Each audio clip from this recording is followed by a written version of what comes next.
you are exercising your visitation on your kids, and that impresses me some. I can't leave my kids out, man. You know. Well, then you need to align your waterfowl. You need to get your ducks in a row and stop smacking your wife around. The underlying thing is methamphetamine. You're in a meth crash on the couch. She's raising kids. You're out doing I don't know what things. Your daughter's the one that actually called the police. Ms. Johnson, some of this is in the petition for the personal protection order. I've got your letter here. Is there anything else you'd like to tell me? No, I know with the pistol, that was Isabella who called the cops and said he had one when he didn't. Because yes, prior he did have it, but a couple weeks before he got rid of it because Domestic violence sentencing today. Travis Johnson faces Judge Middleton on a 4th conviction. Prior probation and classes failed. Prosecutor, victim, and probation split on what's next. Strict confinement or structured work release. The twist? Kids, jobs, and meth complicate everything. Putting him in jail or in the center will destroy my kids because they look forward to seeing their dad, and my older ones look forward to having him at their wrestling practice. I would like to suggest maybe keeping him on a tether, have him do the anger management classes, or put him back on his medications to help him. I just don't want my kids to go without their dad, especially with the holidays here. If the tether isn't an option, maybe every other weekend with the tether on. I just want everyone to know it took us to separate for him to be an amazing dad for our kids. That's a sad commentary. So she doesn't want you to go to jail for the sake of the kids. The prosecutor wants you to go for a whole year. So Mr. Huff has prepared the pre-sentence report, and he also has a recommendation. Mr. Huff, anything else you'd like to tell me? At the risk of sounding redundant, I want to emphasize the Criminal versus Travis Marion Johnson. File number is 1874FY. Mr. Johnson, would you come forward? Also present is Matt Huff from the probation department, who drew the difficult task of helping me with a pre-sentence investigation. I don't do too many full PSI reports anymore because it's a extra work for the probation department, but frankly, I didn't know I needed some advice here. I'm also glad that the prosecutor is here. Mr. Johnson's 41 years old, and this is the 4th time he has been convicted of domestic violence. At the 3rd time, it becomes a felony. I believe this was reduced from a felony to a misdemeanor second offense, which I don't have any issue with. But what do you do with somebody when you put them on probation 3 times and send them to domestic violence treatment 3 times, and he gets a 4th offense? So Mr. Huff has provided a pre-sentence report with some information and recommendations. Staff from the Victims Services Prosecutors Unit is here, and we have a statement from Ashley Johnson. She's kind of been back and forth here, but I got a recent letter from her this morning. So with all that being said, Mr. Gibson, what would you like me to know? Mr. Johnson wants to obviously learn from this, and his hope is this will be the last time that he would be before this court. He believes that, and he agrees that his substance abuse problems led him to where he's at now, and he can't continue with this type of behavior. He understands that. He's taken responsibility. I would ask the court to consider, if the court's going to give the defendant jail time, I would ask the court to consider the work release for the defendant. He has a family to support, and so as an alternative to incarceration, I would ask the court to consider probation or community service. Thank you. Thank you. Ms. Davis, what's your thought here? Well, Your Honor, is a lot of domestic violence charges in his past, both convictions and charges that were later dismissed after being authorized. Can you hear me? Charges that have been dismissed after being authorized.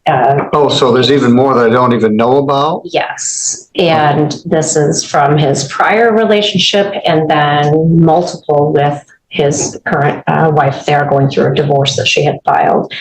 The difficulties are Key legal fork. Prosecutor urges the Twin County Probation Center for up to a year, paired with work release. Though this incident was reduced to a misdemeanor, his pattern matters. 3 prior probations, 3 treatment rounds, and still another offense. always when there are children involved, the children need both of their parents, but they also need to have healthy parents in their lives and have behavior modeled to them that hopes to avoid the domestic violence cycle in the future. So with these 2 individuals, Ms. Johnson wrote a letter that she wanted the court to take into consideration. She wants him to get help, to be a better person for himself and their children. He does have a job, which is great. He has a fair number of children that are depending on him financially to help support them. But looking at his priors, this goes back to the early 2000s. I pulled one of his old PSIs to see what his punishments had been for these various things. And it was 30 days, it was 60 days, it was 12 days and then a probation. Although I definitely respect Mr. Huff and his recommendation, I would suggest to the court that perhaps because we've done all of the programming that we have to try to get him to where he needs to be to function in society, that incarceration for the full year as a resident of the Twin County Probation Center would be the most appropriate. Obviously, that would be for the purpose of him doing a work release. My guess is he would get credit for good time like every other inmate would, and he would actually be out in more like 10 months. But I believe that sanction is the most appropriate based on his continued history of domestic violence and exhausting all of our efforts with probationary periods. Thank you. You hear that, Mr. Johnson? Yes, Your Honor. Prosecutor thinks I'll lock you up for a year. Your wife has a different view of that, but this was a felony which could have resulted in a prison sentence. Now, underlying both this case and the next case are methamphetamine. I got Ms. Johnson's original letter in October. I believe it was received October 16th. And her concern at that time was, again, the kids. I recommend that he take his meds, parenting class, going to jail is just going to hurt him as he pays child support for me and my 3 kids, his 3 younger kids, with his ex-wife. So her and 3 other kids. I filed for a PPO and a divorce. We have court 1028, and apparently, according to a more recent letter, you are exercising your visitation on your kids, and that impresses me some. I can't leave my kids out, man. Well, then you need to align your waterfowl. You need to get your ducks in a row and stop smacking your wife around. The underlying thing is methamphetamine. You're in a meth crash on the couch. She's raising kids. You're out doing I don't know what. She needs help. She's got things to go to, athletic events, house cleaning, that sort of stuff. You're a dead weight on the couch and she tries to wake you up. Judge spotlights meth as the engine, crashes on the couch, missed parenting, violence cycles, sobriety, structure, and accountability collide here. Should visitation and employment mitigate jail when addiction keeps fueling repeat domestic violence? What would you prioritize? And you contend that she started it and that made her mad because she said absolutely not. It was him. So then she was on the other side of the fence. It's like, well, maybe we ought to just lock him up. Your Honor. Then today's letter. Yes? May I add something from this incident? When reviewing the police report, the digital evidence, there was concern that there had been a handgun that Mr. Johnson had access to, that Ms. Johnson found in the home or the other occupants. And obviously that's very concerning because one, he's a prior felon. He should not have a firearm in his possession. Two, the escalation of domestic violence that has occurred over the past 20 years of him having these incidents and using methamphetamine, it's very concerning to me that this could end up very poorly if he isn't under some sort of strict supervision, which I think can be afforded by Twin County. And if parenting time is happening, I'm not sure what Twin County's rules are now, but they used to allow, kids to visit their parents in that setting. Obviously, it's not ideal for the kids to see their father in that, but it's, I suppose, better than in green and white stripes behind a glass on a phone, as far as that goes. But again, methamphetamine, firearms, domestic violence, and a continued pattern of domestic violence, even with the probation and doing the classes, I have a strong concern that this could end up very poorly. So I just wanted the court to be aware. All right, I don't think I saw the police report. I don't know anything about a gun. I was looking at it wasn't on the original complaint. No gun was found on him. He left the scene prior to the police being there.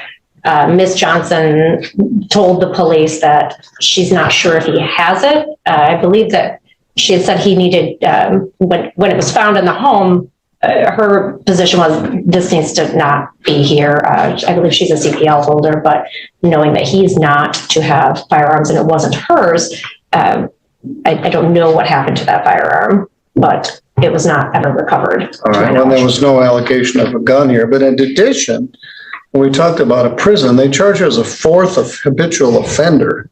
So if they kept this case in circuit court, it's unlikely you would have gone to prison. But if you get another one of these, you're probably going to go to the Department of Corrections. You're only 41, so you need to change your... My plan is to move closer to my job, Your Honor.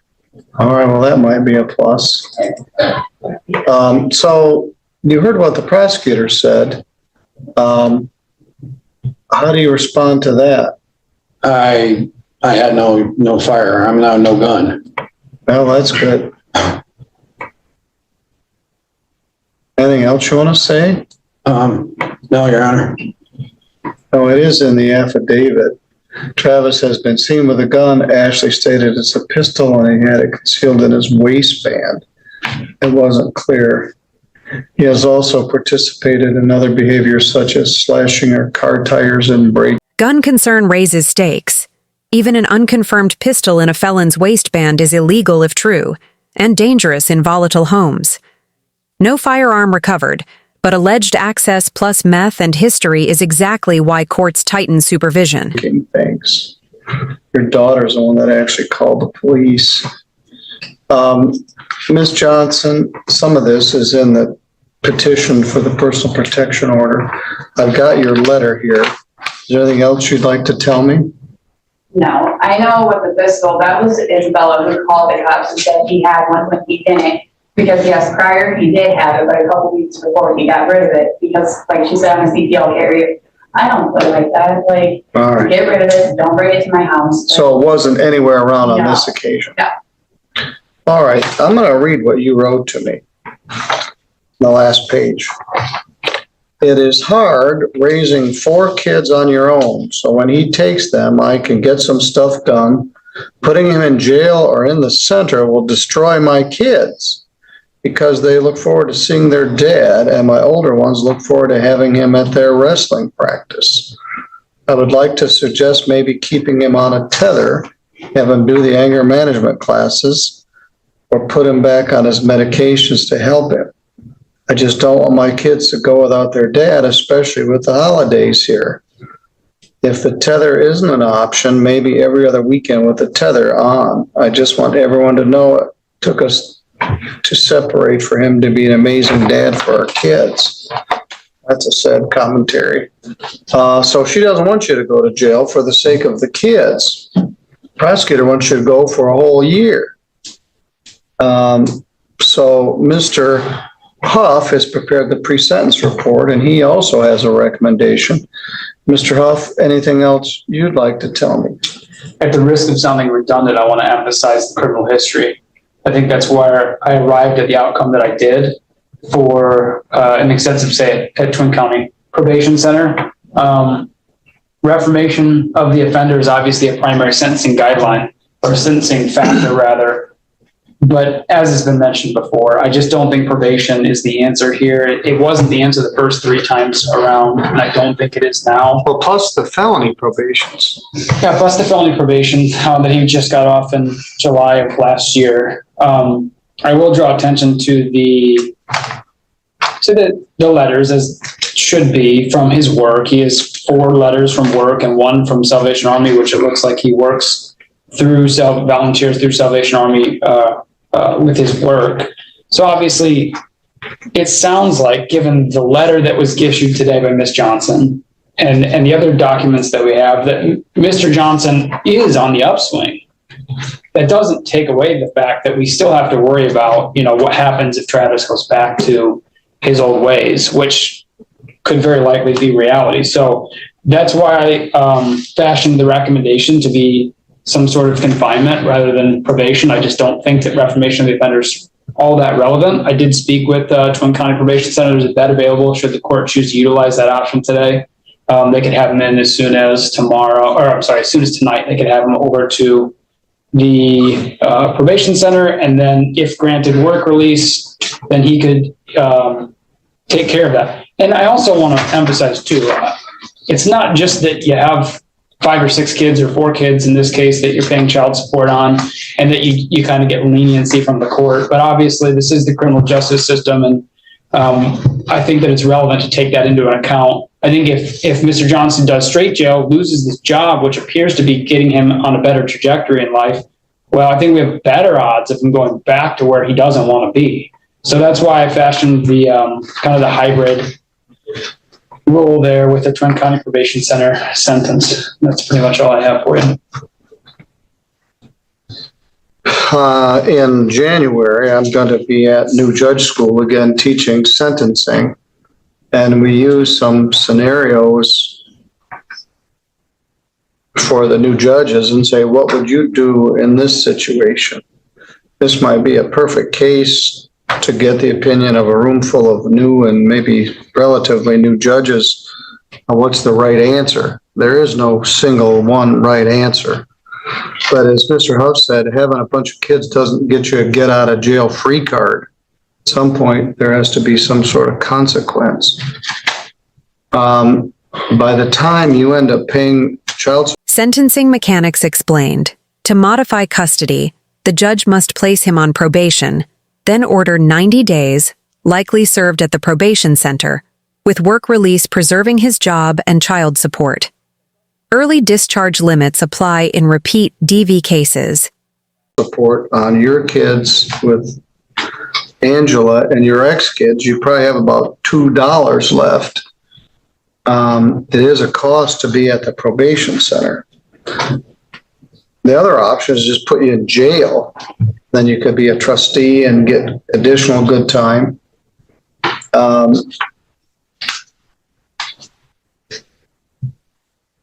But then they don't get any payment and you lose your job. I'm going to follow Mr. Huff's recommendation. I'm going to do a probation because I can't alter the matter without a probation. So I'm going to do a 12-month probation. I'm going to order 90 days jail, credit 1, giving 89 days to serve, which may be served at Twin County Probation Center. Your Honor, is your intent to keep him on probation after serving the 90-day? No. So then I believe statute dictates that early discharge is not an option with domestic violence with previous convictions. So the term of his probation, we set it for 12 months, has to be served at 12 months. we can set it to whatever confines you would like, but My intention was would consider discharge from probation at the end of his sentence. it's my understanding that the 2021 legislature took away that ability to All right. Well, reduce then we the may be terms. stuck with it, but if I don't place him on probation, I can't Do alter you want the to do sentence. a 90-day probation or 120-day probation? Let's try that. 120-day probation. If he walks away from the center, I can't alter the sentence. Right. I believe that is the term of jail, he could be charged with escape, though. He could, But, I mean, obviously recommend you don't do that. yes. Your Honor, I'm not leaving the center. All right, well, the center is gonna be good for you. I've got some people in there right now I'm working with on another case. There's no fine, there's no sense of that. I talked to Ken earlier. He said, have someone call him from here, maybe that he could just come here and pick me up. Yeah, that's the plan, if they're here. Otherwise, you're gonna go to jail and get booked in and get picked up from there. I'm gonna assign the attorney fee. Mr. Gibson's earned it here, and it's not even close to what the actual cost is. $225. I'm gonna not do any probation oversight fee because we're not gonna be doing much oversight. But no assaultive or threatening behavior, no drugs and no alcohol.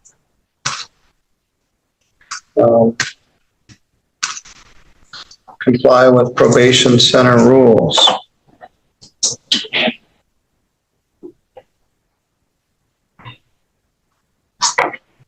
Ms. Johnson, this is the best I can do. It's in between a year in jail and a pat on the head with a tether. There's a consequence, and at some point, if it keep hitting you in the head, maybe you'll realize it hurts and stop doing what you're doing. But your wife deserves better than this, and so do your kids, and so do you. So you're gonna go to jail. Hopefully they'll get you to the center today and you can be back to work tomorrow. I got today off because we had our Christmas party yesterday at the Learning Center in Altar. Did you take your kids? No, there was no kids allowed. Oh, okay. All right. Well, Mr. Johnson, I hope maybe this will make it better and you guys can get to a better place because you're still connected to each other by your kids. But Outcome: 120-day probation, 90 days jail, credit 1, served at Twin County Probation Center with work release, no drugs, alcohol, or threats, balanced accountability and stability. What's your take on this ruling? Drop a comment, hit like, and subscribe. hopefully we can make this work. All right, sir, you're good to go. Thank you, Your Honor.